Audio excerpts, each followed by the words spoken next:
Hello and welcome. I'm Ryan Duggan from UC Flow, and today we're going to take a look at the Beckman Coulter CytoFlex, formerly known as the Zytogen XTG 1600.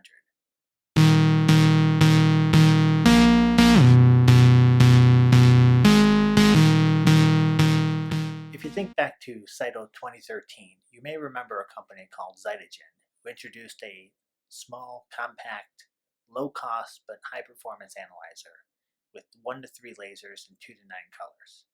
Fast forward 10 months from then, and we find out that Beckman Coulter has agreed to purchase Zytogen for an undisclosed amount of money.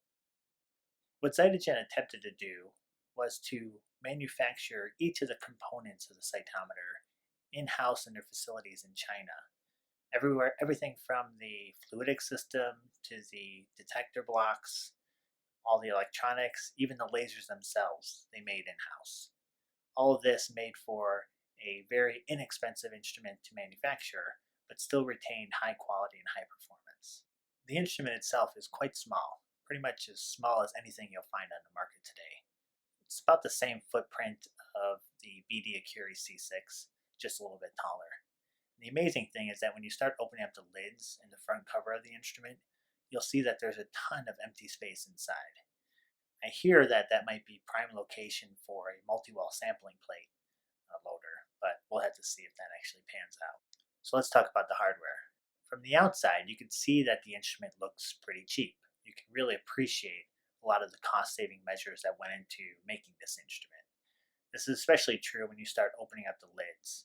It doesn't compare at all to the build quality you might find in let's say a BD LSR Fortessa, where the doors and drawers open up nicely and the latches click tightly. But then again, it's not really what's on the outside that matters. The fluidic system is driven by a pair of peristaltic pumps, one for the sheath and one for the sample line. The problem with peristaltic pumps is the compression of the tubing sometimes causes pulsing of the fluid through the instrument, which can show up on the scatter and fluorescence profiles. This compared to a positive pressure system where the flow through the instrument is very continuous. One of the engineering feats for the peristaltic pumps on the CytoFlex was the creation of a pulseless pump. I was a bit skeptical myself until I tested it out, and running some beads over a long duration, looking for any kind of deviation from a line of that fluorescence signal over time, I wasn't able to detect it, so apparently it should work really well. The system I tested had 3 lasers and 9 fluorescence channels. It also had 3 scatter parameters: a 405 laser, a 488 laser, and a 640 laser. There were 2 fluorescence channels off the violet, 4 off of the blue, and 3 off of the red, with a forward scatter and side scatter off of the blue laser, and an additional 405 side scatter, which can be useful for small particle detection. It's the optical system where things tend to deviate from the norm. Everywhere from their custom-made lasers to the detection path and even the detectors themselves.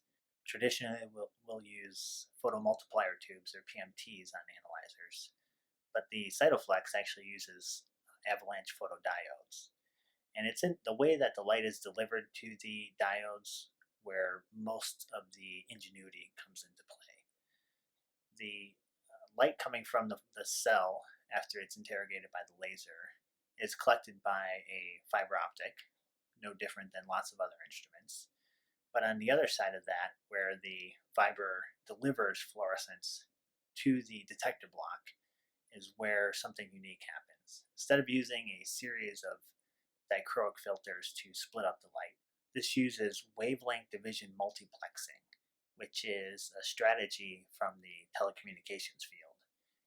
You can pass multiple data streams through a fiber if each one of those data streams is color-coded in essence with a wavelength of light, much like the light coming out of the flow cell. What the multiplexer does then is to deconvolute, in essence, the mixture of light that exists inside the fiber and sends it out to an array of detectors.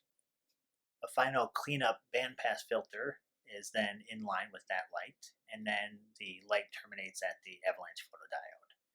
The APDs have a long history of being extremely sensitive, which really shows on this instrument. The only real problem I had on this instrument was when we were looking at high event rates going through the cytometer. When we got to about 8 or 10,000 events per second, the abort rate that's prominently displayed on screen there for you tends to increase rapidly as you go beyond that event rate. Now, this could be because the sample I was using was a little bit too concentrated, so the pulses were so close together that it was having trouble keeping up, and perhaps running a more dilute sample at a higher volume rate may have reduced that abort rate. But nonetheless, I think that might be one flaw of the instrument that I can point to. On the software side of things, it doesn't really come much simpler. If you're familiar at all with either CellQuest Pro or the FaxDiva platform, or even a combination of both, you'll likely feel right at home here. It grabs a lot of those features that you're used to and familiar with, and really just gets the software out of your way. You're allowed to display a good number of plots on screen with a small control panel, and the software is really built for acquisition only. There's not a whole lot of analysis fluff that you're going to have to deal with, which is a good thing for me. I enjoy that minimalist type of acquisition software. One interesting thing that they did do in the software was because the APDs are extremely linear, the response of them is extremely linear all the way from the lowest end to the very high end. They used a little bit of a compensation trick here in that if you were to run your samples at 1 voltage and applied compensation, and then you went ahead and changed voltage down the road for whatever reason, it would actually update the compensation values to take into account those differing voltage values. I tried it a few times and it seemed to work, just manually changing voltages around. So, in theory, this seems like it should work as long as linearity is true. But I guess with more experience, we'll be able to determine exactly whether or not this is a real deal good idea. In terms of performance, pretty much everything looked good on this instrument. No matter any metric I tried to use to quantitate the fluorescence resolution, it always came up near the top of pretty much everything I've ever tested. 8 peak beads look great. Fluorescence resolution looked really good. Running real samples, comparing to other instruments in the lab, everything looked great. Forward scatter and side scatter, I saw a little bit of a different profile that I'm used to, say on like the BD systems, but it was still usable, and I was still able to pick the populations pretty easily. Forward scatter and side scatter also decreased the most in their resolution as you went faster with the sample flow rate. So there you have it, my thoughts on the Beckman Coulter CytoFlex. I'll direct you to the full blog post to see all the details, including real data that was collected on the instrument and other nuanced thoughts about what's going on with this instrument. If you like what you see here, go ahead and subscribe to the YouTube channel, and you'll get videos like this directly into your inbox whenever they become available. Also, if you have any comments or questions, go ahead and leave that below and I'll try and answer them. I'll also direct you to the Google Plus cytometry community, where there's a group of really interactive folks who try and answer any questions people have regarding flow or image cytometry. Thanks. We'll see you next time.